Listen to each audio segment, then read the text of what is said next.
અમદાવાદના શૈક્ષણિક ક્ષેત્ર શરૂ થાય તે પહેલા બાળકોની સલામતી માટે સેમિનારનું આયોજન કરવામાં આવ્યું. Traffic police commissioner, RTO, DEO, એએમસીના અધિકારીઓ દ્વારા સેમિનારનું આયોજન કરવામાં આવ્યું.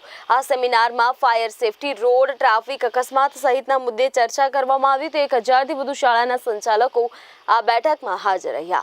બાળકોને સાવચેતી રાખવા માટે સૂચના આપવામાં આવી. આગામી સપ્તાહે આરટીઓ, ટ્રાફિક, ફાયર અને ડીઓ દ્વારા સરપ્રાઇઝ ચેકિંગ હાથ ધરવામાં આવશે.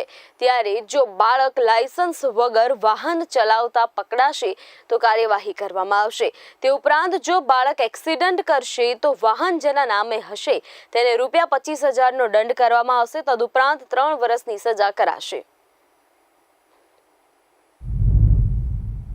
આજરોજ અમદાવાદ શહેર ટ્રાફિક પોલીસની સાથે અમદાવાદ જિલ્લા શિક્ષણાધિકારી શ્રી તેમજ આરટીઓ વિભાગ, ફાયર વિભાગ અને ગુજરાત રોડ સેફટી ઓથોરિટીના સંયુક્ત ઉપક્રમે અમદાવાદ શહેરમાં ચાલતી 1950 જેટલી શાળાઓના સંચાલકોને આજે શ્યામાપ્રસાદ મુખર્જી હોલ પર એક બ્રીફિંગ સેશનનું આયોજન રાખવામાં આવ્યું છે, જેમાં તમામ જે સરકારના વિભાગો છે એમના તરફથી શાળા સંચાલકોએ જે સાવચેતી રાખવાની છે, જેના થકી બાળકો સલામત રીતે શાળાએ પહોંચી શકે, શાળામાં સલામત રીતે અભ્યાસ કરી શકે અને સલામત રીતે પોતાના ઘરે પરત થઈ શકે એ બાબતે શાળા સંચાલક, વાલીશ્રીઓ, વિદ્યાર્થીઓ અને સરકારના વિવિધ ડિપાર્ટમેન્ટોએ સંયુક્ત રીતે જે કામગીરી કરવાની થતી હોય એ અંગે સરકારના વિવિધ પરિપત્રો તેમજ યોજનાઓ અંતર્ગત આજે તમામને માહિતી આપવામાં આવશે અને જે અનુસંધાને તમામને અવેર કરી, સેન્સિટાઇઝ કરી અને આગામી અઠવાડિયાથી સરકારના વિવિધ વિભાગો જેમ કે આરટીઓ શ્રી, શિક્ષણ વિભાગ, traffic police, Gujarat fire safety authority અને Gujarat fire department, Ahmedabad fire department આ તમામ લોકો સરપ્રાઇઝ ચેકિંગ કરીને જે લોકો પણ બાળકોની સલામતીને જોખમમાં મૂકનારા કૃત્યો કરતા હશે